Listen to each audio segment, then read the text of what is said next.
5 और स्थाना सूत्र के 3 दोनों में एक जैसा सूत्र आया है। सवणे नाणे भिन्नाणे पक्षपायमाणे संजमे अनन्ये तवे चेव बोधाणे अकिरिया सिद्धि। केवली प्रज्ञप्त वाणी के श्रवण से ज्ञान की प्राप्ति होती है और ज्ञान से विज्ञान की प्राप्ति होती है। विज्ञान से प्रत्याख्यान में जाता है और प्रत्याख्यान से संयम में जाता है और संयम से अनाश्रव रूप अनिरुद्ध होता है।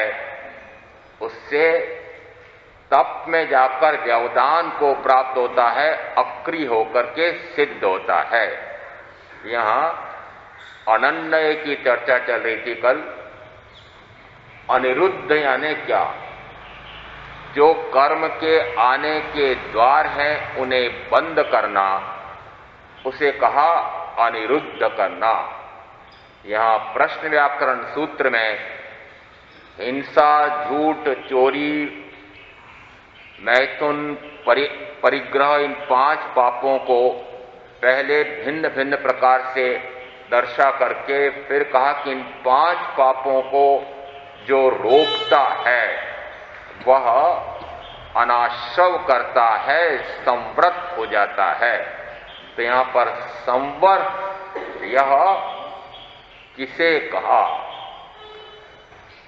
संवर में जिस समय वह भेद विज्ञान को प्राप्त होता है, आत्मा क्या है, कर्म क्या है, दोनों में क्या भेद है, ऐसा जब जानता है, विज्ञाता हो जाता है, उस समय वह कर्म से अपने आप को परे करता है। परंतु कर्म से परे करे कैसे कि जिस समय कर्म का उदय आता है उस समय वह उसके अनुसार राग द्वेष मोहादि नहीं करता है। तो यहां कर्म के आश्रव के संदर्भ से संवर समझ में आता है कि कर्म का आश्रव किससे होता है? तो कि राग द्वेष मोहादि से कर्मों का आश्रव होता है और ऐसे इन कर्मों के आश्रव से ही ज्ञानावरणादि द्रव्य कर्म का आश्रव होता है।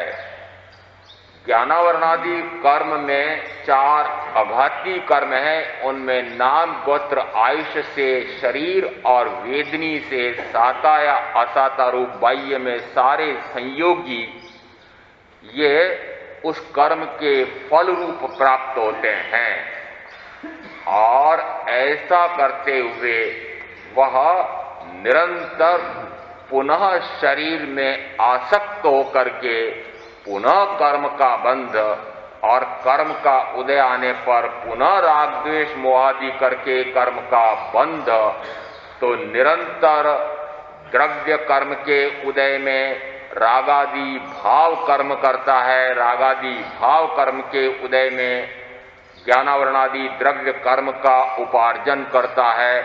ऐसी निरंतर से ये श्रृंखला चल रही है।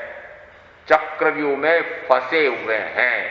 यहां चक्रव्यूह में से कैसे निकलें?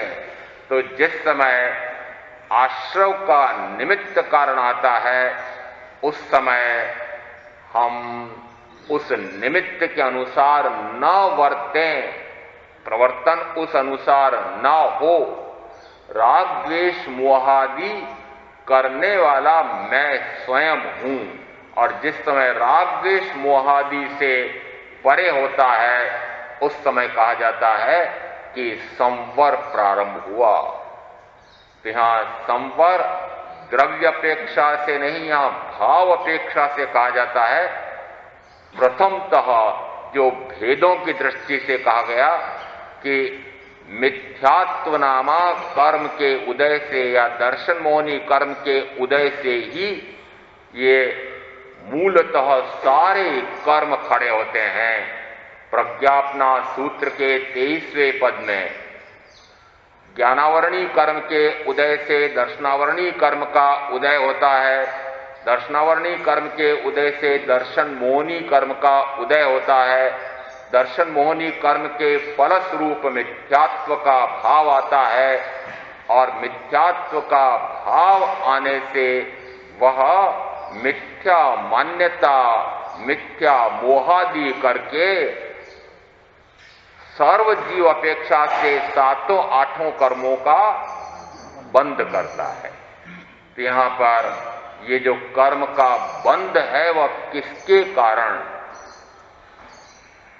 देह जीव एक रूप भाषे च अज्ञान वड़े क्रियानी प्रवृत्तिपण તેથી થેમ થાય છે। જીવની ઉત્પત્તિ અને રોગ શોક દુઃખ મૃત્યુ દેહનો સ્વભાવ જીવ પદમાં જણાય છે। એવો જે અનાદિ એક રૂપનો મિથ્યાત્વ ભાવ જ્ઞાનીના વચન વડે દૂર થઈ જાય છે। ભાષે જળ ચૈતન્યનો પ્રકટ સ્વભાવ ભિન્ન બંને દ્રવ્ય નિજ નિજ રૂપે સ્થિત થાય છે। देह जीव एक रूप भाषे से अज्ञान वड़े, प्रज्ञात्मा सूत्र में आया है। किस प्रकार से कि देह और जीव ये दोनों एक रूप हैं, ऐसा जिस समय भाषित होता है वही अज्ञान है। मैं देह हूं, यह मैं हूं, यह मेरा है, ऐसा आत्मा और शरीर में जो एकत्व का भाव है, दोनों में एकत्व कर रखा है। जब तक ये एकत्व है तब तक कहा जाएगा अज्ञान है। देह जीव एक रूप भाषे से अज्ञान वड़े क्रियानी प्रवृत्तिपण તેથી થેમ થાય છે। क्रिया की प्रवृत्ति जो हो रही है वह किसमें हो रही है? कि वह उसी में हो रही है। किसमें हो रही है? कि क्रिया की प्रवृत्ति उस शरीर में ही हो रही है, परंतु उस शरीर की क्रिया को मैं अपनी क्रिया मानता हूं। शरीर में वर्ण गंध रस स्पर्श सड़न गलन विध्वंसन, जिस समय इसमें इन वर्ण गंध रस स्पर्श में परिणमन होता है, पर्यायांतर होता है, उस समय मुझे लगता है कि यह मुझ में हो रहा है। जीवनी उत्पत्ति अने रोग शोक दुख मृत्यु, जिस समय जीव उत्पन्न होता है, रोग आते हैं, दुख आते हैं, दारिद्र्य आते हैं, शोक आते हैं, जीर्णावस्था जरावस्था आती है, मृत्यु आती है, तो मुझे कैसा लगता है? कैसा लगता है उस समय? किसमें हो रहा है? जीवनी उत्पत्ति અને રોગ શોક दुख मृत्यु देहनो स्वभाव जीव पदमा जणाय છે। ये किसका स्वभाव है? ये देह का स्वभाव है, परंतु मुझे लगता है कि यह मुझ में हो रहा है। बस यही भ्रांति है, यही अज्ञान है और इसी से मिथ्या मोहादि हैं और इसी से कर्मों का आश्रव है। तो कर्मों का आश्रव का मूल कारण क्या हुआ? कि मैंने ये माना कि ये परिणमन मुझ में हो रहा है। ये सारे परिणमन जो हो रहे हैं, ये सारे वैभाविक परिणमन ये मैंने अपने मान लिए हैं। मैंने अपने स्वयं के स्वभाव को तो जाना नहीं, और ये इस पौद्गलिक शरीर के माध्यम से होने वाले ये सारे विभाव परिणमनों को मैंने अपना जान लिया, अपना मान लिया, और उसी कारण से कर्मों का पहाड़ खड़ा कर लेते हैं। जीवनी उत्पत्ति અને રોગ શોક દુઃખ મૃત્યુ દેહનો સ્વભાવ જીવ પદમાં જણાય છે। એવો જે અનુભવનો પ્રકાશ ઉલ્લસ, એવો જે અનુભવનો अनादि एक रूपनो मिथ्यात्व भाव, ये एक दूसरे का एकत्व का जो अनुभव है वह कब से है? तो कहा अनादि से है। ये अनादि से मैं ये मानता आया हूं कि मैं और ये शरीर दोनों एक हैं। तो ये अनादि का मिथ्यात्व यदि अनादि से लेखा करें तो अनंत काल से इस प्रकार का मिथ्यात्व चल रहा है कैसे टूटेगा, कितने काल में टूटेगा? परीक्षा, कितने काल में टूटेगा? अरे एक अंतर मुहूर्त में टूटता है, चाहे अनादि का मिथ्यात्व है तब भी एक अंतर मुहूर्त में मिटता किससे है? तो कहा एवो जे अनादि एक रूप नो मिथ्यात्व ज्ञानी ना वचन बड़े दूर थई जाए छे। ज्ञानी के वचन से वह दूर हो जाता है। कैसे हो जाता है? कैसे हमें अनुभव में आता है कि ये दूर हो गया है? तो कहा ज्ञानी ना वचन वड़े दूर थई जाए छे। भासे जड़ चैतन्य नो प्रकट स्वभाव भिन्न बन्ने द्रव्य निज निज रूपे स्थित थाय। भासे जड़ चैतन्य नो प्रकट स्वभाव भिन्न। जड़ और चेतन का प्रकटतः स्वभाव पूर्णतः भिन्न है। जड़ का जड़ रूप परिणमन होता है, चेतन का चेतन रूप परिणमन होता है। जड़ भावे जड़ परिणमे, चेतन चेतन भाव, कोई कोई पलटे नहीं, छोड़ी आप स्वभाव। कोई भी अपना स्वभाव छोड़ता नहीं है। समय सार में संवर अधिकार में कहा कि कोई भी द्रव्य अपना स्वभाव कभी छोड़ता नहीं है। यदि वह अपने स्वभाव को छोड़ दे तो उस द्रव्य का ही अभाव आ जाएगा, क्योंकि यदि वह अपने स्वभाव में नहीं रहता है तो फिर वह द्रव्य कहां से कहा जाएगा? तो अपने स्वभाव को कभी नहीं छोड़ता है। और चाहे मेरा इस शरीर से कहो कि इन अन्य चारों द्रव्यों से संबंध संयोग तो है, परंतु फिर भी मेरा स्वयं का अस्तित्व नष्ट होकर के इन पांचों में या इस शरीर में चला गया है। ऐसा है क्या? कि नहीं। चाहे दोनों को मैंने एक रूप भाषित कर रखा है, भाषित कर रखा है। भाषित यानी मात्र मुझे आभास होता है कि ये मैं हो गया हूं, परंतु ज्ञानी के वचन से मुझे अपने आप का द्रव्यतः, गुणतः और पर्यायतः इस शरीर से पूर्णतः भिन्न लक्षण स्पष्टतः भाषित हो जाता है।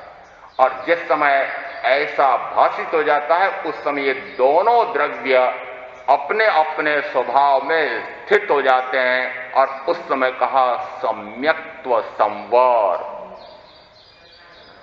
कौन से गुणस्थान पर? चौथे पर। आ गया चौथे पर? अरे चौथे गुणस्थान पर आ गए क्या? देह जीव दोनों एक रूप है कि भिन्न रूप है, ऐसा स्पष्टतः अनुभव में आया क्या?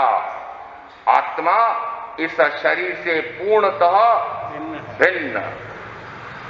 ये वर्ण गंध रस स्पर्श वाला सड़न गलन विध्वंसन स्वरूप में ज्ञान दर्शन सुख वीर संपन्न अजन्मा अजर अमर ऐसा पूर्णतः भिन्न स्वरूप मेरे अंदर में स्पष्टतः प्रतीति, रुचि, श्रद्धा यही नहीं, अनुभव में आ जाना चाहिए कि मैं इससे पूर्णतः भिन्न आत्मानुभूति हो जाती है। जड़ ने चैतन्य बन्ने द्रव्य नो स्वभाव भिन्न, सुप्रतीतिपणे बन्ने जने समझाय छे। स्वरूप चेतन निज जड़ छे संबंध मात्र अथवा ते ज्ञेयपण पर द्रव्य माय छे।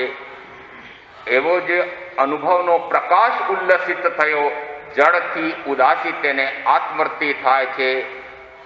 जड़थी उदासी तेने आत्मवृत्ति थाय छे। ऐसा यदि जड़ और चेतन की भिन्नता का भासमान हो जाता है तो फिर जड़ से उदासी आई क्या? उदासीनता आई क्या? जड़ यानी ये शरीर जड़, शरीर के सारे संयोगी परिजन और धन वैभव ये सारे जड़। तो इस जड़ के प्रति उदासी आई क्या? लेखा करना अपना अपना। यदि उदासी आई है यदि इनसे भिन्न मैं हूं और ये दोनों का पूर्णतः भिन्न स्वभाव है, ये मैं नहीं हूं और ये मेरे नहीं है, मैं इनका नहीं हूं, ऐसा यदि अंदर में स्पष्टतः अनुभव आ जाता है तो फिर जड़ पदार्थों के प्रति निरंतर हमारी उदासीनता, निष्प्रियता, अग्रद्धता, अनासक्त भाव आता है। आ रहा होगा? सत्यप्रकाश जी बोलेंगे फट से, आ रहा है महाराज? ये निरंतर उदासीनता आ रही है, ग्रद्धता निरंतर घट रही है। यहां जिस समय इसमें एक घटना प्रारंभ होती है, मिटना प्रारंभ होती है, उस समय कहो कि ज्ञान की प्राप्ति हुई है, उस समय कहो कि संवर प्रारंभ हुआ है। संवर प्रारंभ क्यों? कि यहां पर ये कर्म का जो आश्रव हो रहा था, किसके कारण हो रहा था? इस अज्ञान और मिथ्यात्व के कारण। ज्ञानियों ने इसमें भिन्न भिन्न प्रकार से कारण बताए हैं कि आश्रव के मूलतः मिथ्यात्व, अज्ञान, अविरति, प्रमाद और योग, इस प्रकार के 5 कारण बताए हैं। और इन कारणों से ही द्रव्य कर्म होते हैं और द्रव्य कर्म से ही शरीरादि बद्ध अबद्ध कर्मों का फल प्राप्त होता है। यदि ये 5 आश्रव के द्वार बंद होते हैं तो इनका हो गया संवर, और इनका संवर हुआ तो फिर कर्म का आना भी रुका, तो यहां ये दूसरा, और कर्म का आना रुका तो फिर ये शरीरादि का आना भी, शरीरादि का संयोग भी रुका। ऐसा ये संवर का क्रम है। संवर का क्रम कैसा हुआ? यदि राग द्वेष मोहादि विकारी भाव से हटे तो कर्म आना रुक गए, और कर्म आना रुक गए तो फिर ये शरीरादि का आना कैसे हो सकता है? ये संवर का क्रम है, परंतु हमने इस क्रम को अभी प्रारंभ ही नहीं किया ऐसा लगता है, क्योंकि जब तक राग द्वेष मोहादि से नहीं हटते हैं तब तक का संवर कैसे होगा? राग द्वेष मोहादि कट रहे हैं, मिट रहे हैं। लेखा करना अपना कि राग द्वेष मोह किसके कारण होता है, तो कि राग द्वेष मोह के कारण होते हैं रागी, द्वेषी और मोही। यहां जो ज्ञानी होते हैं उनके भी कर्म का उदय आता है। कर्म के उदय से तप्तायमान होते हुए भी वे उस ज्ञान के बल पर उन कर्मों से लिप्त नहीं होते हैं। उदाहरण देकर के बताते हैं कि स्वर्ण जिस समय आग में तपता है और आग के तप्तायमान होते हुए भी वह स्वर्ण उससे नष्ट भस्म नहीं होता है, बल्कि और निखर करके आ जाता है, निखरता है। तो यहां पर ज्ञानी का भी ऐसा ही उदाहरण आता है कि आग, अभी आपने ये केशी गौतम संवाद में आया है कि क्रोध, मान, माया, लोभ ये सारी आग है, ज्वाला। कसाया अग्निणो उत्ता सुई शील तवो जलम, तो ये कषाय आग है। अब इस आग में तप रहे हैं कौन? के ज्ञानी। उनके भी इसी प्रकार से ऐसा कर्म का उदय आता। कैसा उदय आता है? आग प्रज्वलित हो रही है। कौन सी आग? के सामने एक ऐसा असाता पहुंचाने वाला भयंकर, यहां तक कि शरीर में छेदन भेदन हो जाए, यहां तक कि शरीर को ही भस्म कर दे, नष्ट कर दे, इस प्रकार का बाहर में निमित्त कारण है। और ऐसा जिस समय निमित्त कारण आता है उस समय ज्ञानी का वर्तन कैसा होता है? जो ज्ञानी है वह ज्ञानमय भाव रूप होता है, और अज्ञानी जिस समय इस शरीर और आत्मा को एक ही मानता है, अपने आप को कर्म रूप या कर्म के फल रूप मानता है, अपने आप को राग रूप ही मानता है, उस समय उसको इस प्रकार का रागमय ही भाव आता है, द्वेषमय ही भाव आता है। परंतु यहां ज्ञानी के समक्ष भी इसी प्रकार से राग का या द्वेष का सामने कारण खड़ा हुआ है, तो तप्तायमान हो रहे हैं कि नहीं कर्म के उदय से। कर्म का उदय होते हुए ही आप जिस समय कहते हैं क्या करें, हमारे कर्म का उदय ऐसा है, हम क्या करें, हम क्या करें। कर्म के उदय के अनुसार तो चलना पड़ता है, हम उसको कैसे परास्त कर सकते हैं। कर्म बड़े बलवान, कर्म बड़ा बलवान, कहते हो कि नहीं कहते हो? कर्म बड़ा बलवान है। अरे जिस समय कर्म को बलवान मानते हैं उस समय कर्म के आगे घुटने टेक दिए हैं, रणछोड़ दास हो गए हैं। अरे कर्म के आगे घुटने टेकने वाले वीर महावीर के उपासक कहलाएंगे। महावीर ने या उनकी महामुनियों ने क्या कर्म के उदय पर भयंकर से भयंकर वेदना उपसर्ग पहुंचाने वाले आए, तो क्या उन्होंने कर्म या कर्म के फल के सामने घुटने टेके? क्या किया? संघर्ष किया क्या? अरे संघर्ष भी नहीं किया उससे, संघर्ष करे तो हो गया द्वेष। उन्होंने क्या किया कि सहन किया, आत्मा में लीन हो गए, धर्म ध्यान में और शुक्ल ध्यान में चले गए और केवल ज्ञान ले लिया। देखो यहां जो उदाहरण दिया कि सोना आग में तप रहा है, परंतु उस आग से भस्म नहीं हो रहा है, वह उससे निखर करके आ रहा है। इसी प्रकार से ज्ञानियों का उदाहरण देते हैं कि ज्ञानी के समक्ष भी इस प्रकार से आग है। कौन सी आग? की वो आग उगल रहा है, ये उपसर्गदाता आग उगल रहा है। हमारे तो उदाहरण श्वेतांबर परंपरा में यहां तक है कि जिस समय गोशलक आया तो उसने तो वास्तविक रूप से आग उगल दी है, तेजलेशक है कि ना, आग उगल दी। क्या महावीर के ज्ञान दर्शन सुख वीर्य ऐसे अनंत गुण भस्म हो गए?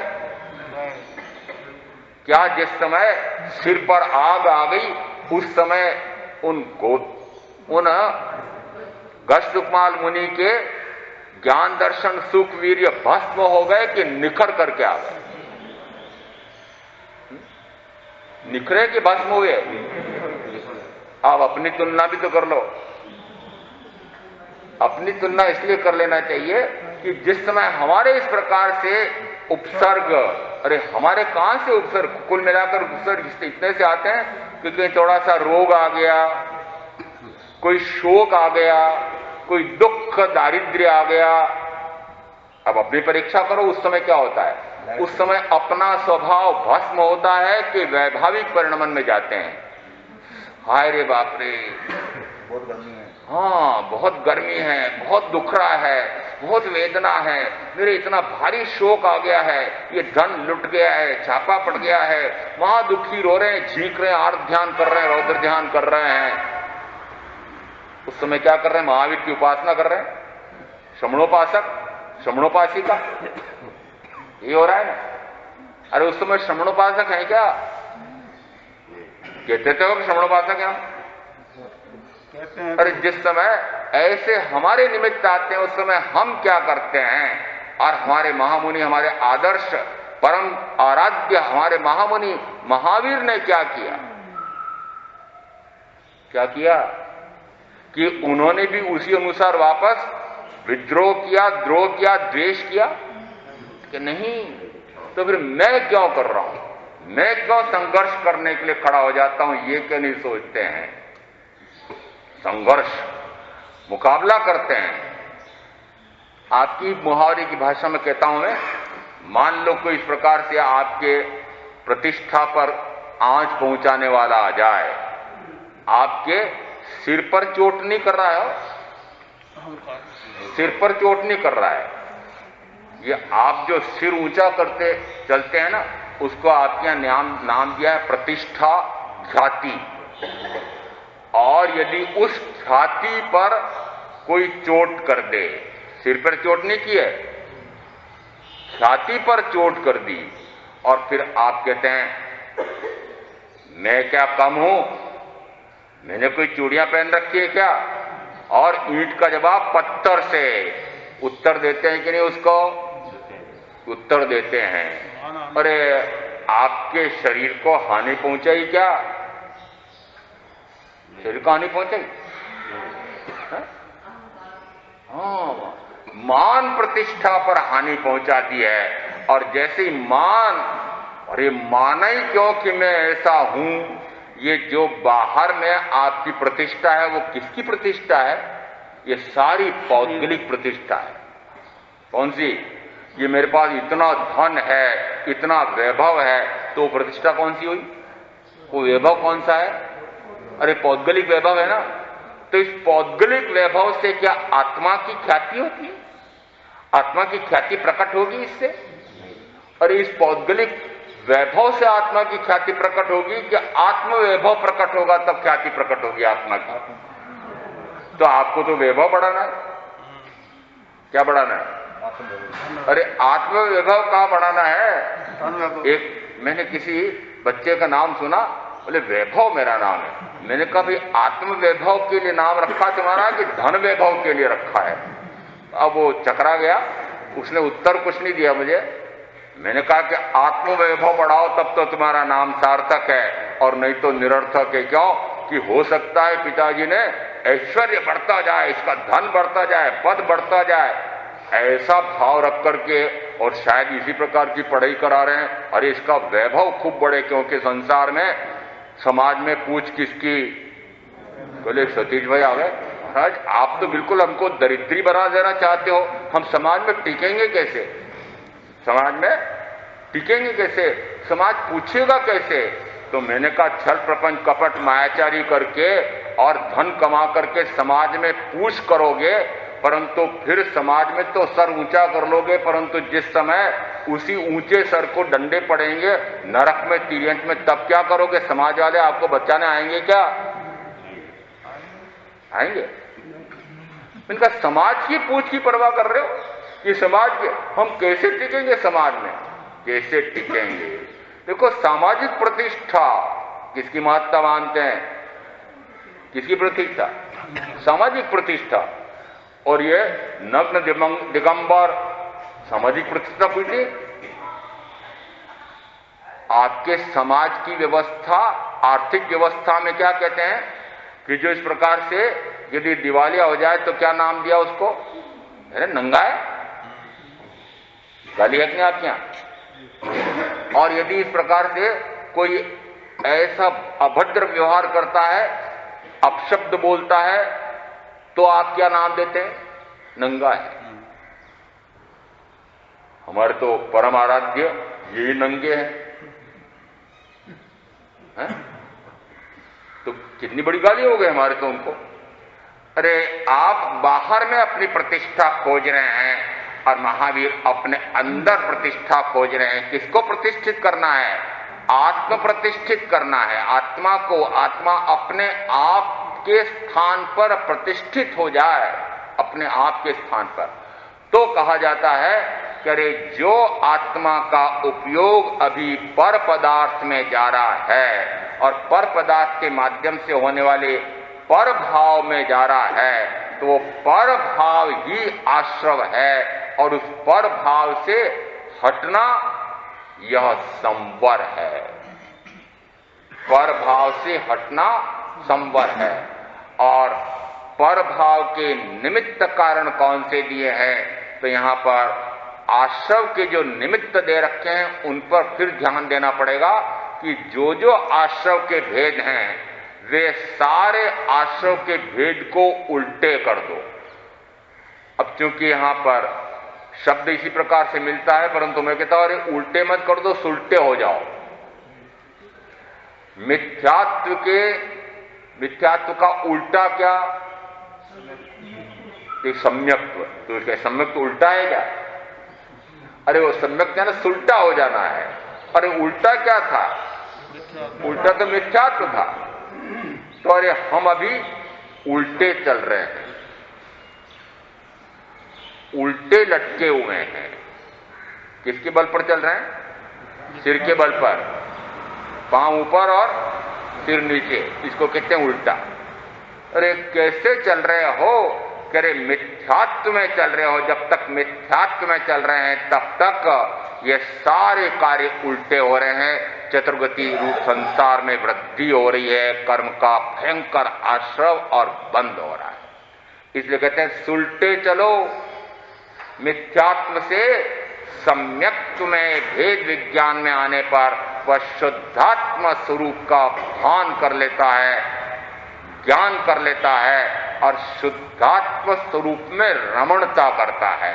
तो जिस समय शुद्धात्म स्वरूप में रमणता करता है तब कहा जाता है कि पर भाव से हट करके स्वभाव में आया है और तब वह संवर है। ये तो संवर बड़ा मुश्किल हो गया। महामंत्री जी कहें महाराज तो हम तो संवर को बड़ा आसान मानते थे, संवर तो बड़ा मुश्किल हो गया। इसका अर्थ ये हुआ जब पर भाव से जो उपयोग हमारा पर पदार्थ में जा रहा है वो पर पदार्थ में जाने से रुक जाए और स्व पदार्थ में आ जाए। स्व पदार्थ कौन? आत्मा। जिस समय आत्मा का उपयोग नाम का गुण किसका है? आत्मा का। अभी टटोलो जरा अपने आप को कि वो उपयोग निरंतर कहां जाता है, जरा पता लगाना। प्रवचन के बाद उपयोग कहां कहां अटकता है,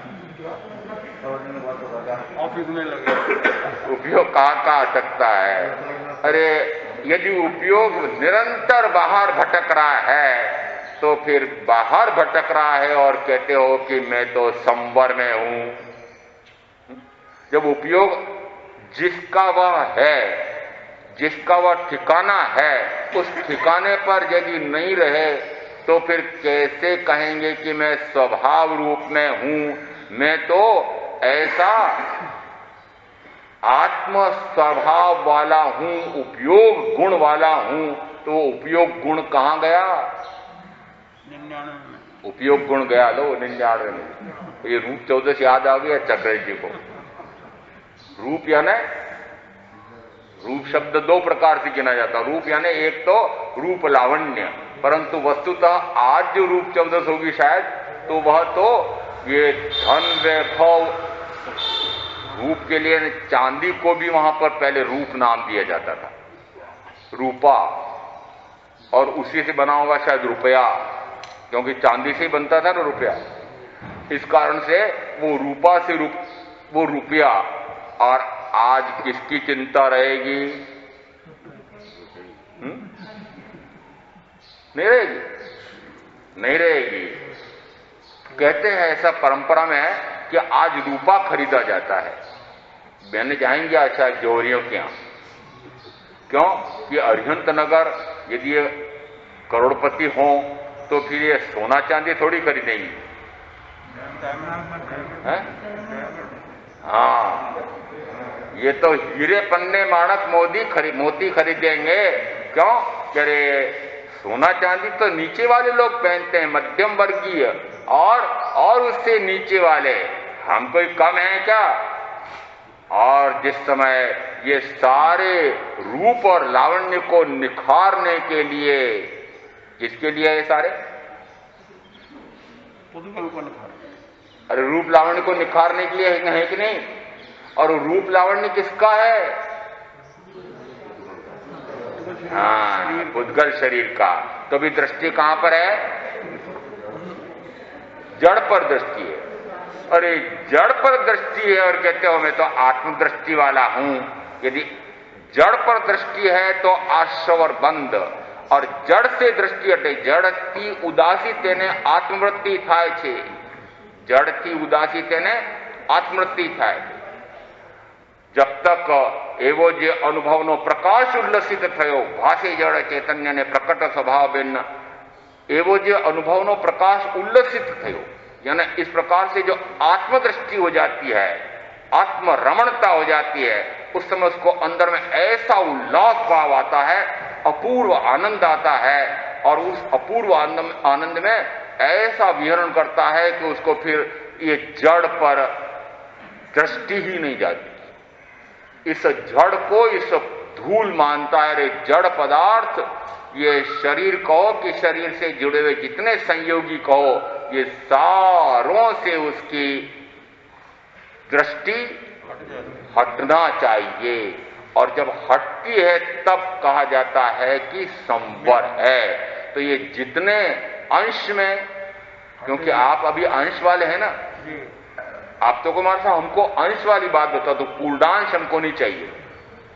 जिस समय परीक्षाएं देते हैं बच्चे, उस समय तो उसको कहते हैं नहीं नहीं ये 10 में से 10 क्यों नहीं लाया, 3 पर या 4 पर आप अंश में संतुष्ट होते हैं क्या? अंश पर संतुष्ट होते हैं? वहां तो अंश पर संतुष्ट नहीं होते हैं, पर आध्यात्म में आकर क्या करते हैं, नहीं थोड़ा सा हो जाए बस बहुत है। यदि मान लो आप कोई रसोईया नियुक्त करते हैं और उसको कहें कि भाई 100 रोटी सेकनी है, आज मेहमान भी हैं, और वह मान लो कि 67 रोटियां जला दे और 33 रोटियां बढ़िया सेक दे, तो आप उस रसोइयों को रख लेंगे? नहीं रखे? अरे अजीब बात है। अरे 33 अंक अच्छा किया ना उससे काम, तो वो 33 अंश अंश, देखो अंश, अरे अंश में तो हमारे 33 अंक तो आ गए महाराज। हाँ हम पास तो हो गए, देखो उत्तीर्ण हो गए हम, अभी देश में तो आ गए, अंश में तो आ गए, देशतः विरत हुए हैं। तो देशतः विरत यानी वो 33 रोटियां सेक लेने वाला बढ़िया, उसको भगाया क्यों आपने? हाँ, जब तक 100 की 100 रोटियां ठीक नहीं बनाए तब तक वो मैं उत्तीर्ण नहीं करने वाला हूं। यानी मैं कौन? महावीर आपको उत्तीर्ण नहीं करेंगे जब तक 100 की 100 रोटियां सेक नहीं लो बढ़िया। यानी यहां जिस समय हम आध्यात्म में प्रवेश करते हैं उस समय में अंश में क्यों जाना चाहते हैं, पूर्णांश पर क्यों नहीं? हमारी दृष्टि किस पर होना चाहिए? नहीं 100 में से 100 में से 100। जिस समय परीक्षा देते तब लक्ष्य क्या रखना चाहिए? 100 में से 100। अरे ऐसा लक्ष्य रखेगा, सम्यक्ति का लक्ष्य होता है पूर्ण आत्मा। पूर्ण आत्मा है ना, यहां आत्मा के लिए कहा जाता है कि वह अखंड आत्मा है। आत्मा के कोई खंड नहीं होते हैं। आत्मा के खंड होते हैं क्या? आत्मा तो अखंड है, अभेद है। और आत्मा को अखंड अभेद मानते हुए आप उसको खंड खंड में प्राप्त करना चाहते हैं, भेद भेद में प्राप्त करना चाहते हैं। नहीं, हमने इतना सा तो प्राप्त कर लिया है। यहां ज्ञान और दर्शन में इसको पूर्णतः दृष्टि में लेकर के फिर और आगे कहा कि वह निरंतर इस प्रकार का पुरुषार्थ करता है कि वह पूर्णांश को प्राप्त हो जाए। और जिस समय पूर्णांश को प्राप्त हो जाए तब महावीर उत्तीर्ण करते हैं, उसके पहले उत्तीर्ण नहीं है। महावीर नहीं कहते हैं कि अंश में आ जाओ, ये तो आप अपने असामर्थ्य दिखाते हैं। और इस कारण से कहा है कि चलो जितना करो उतना ही सही, भाई तुम इतना नहीं कर सकते हो तो मैं क्या करूं। मैं तो कह रहा हूं कि पूर्ण बन जाओ। अब आप अधूरे ही रहना चाहते हो, आप आसमान से गिरे खजूर में अटके, क्या किया? बीच में अटक गए, थोड़े से नीचे आ गए। अरे आसमान में गिरे और खजूर में तो अटक गए, खजूर तो और खराब कांटे, परंतु वहां अटक जाते हैं। इसलिए महावीर कहते हैं अरे संवर का अर्थ होता है कि कर्माश्रम के सर्व द्वारों को मैं बंद कर दूं तब वह संवर है। और उस संवर का हमें लक्ष्य रखना है कि मैं कर्मों के आश्रम के जितने द्वार मानते हो, इसमें महाद्वार हाथी द्वार है मिथ्यात्व, और इसके बाद है उसी के फलस्वरूप अविरति, उसी के फलस्वरूप कषाय, और उसी के साथ फिर प्रमाद और योगों का प्रवर्तन। तो यहां पर इनको निरंतर नष्ट करते हुए मैं पूर्णता को पूर्ण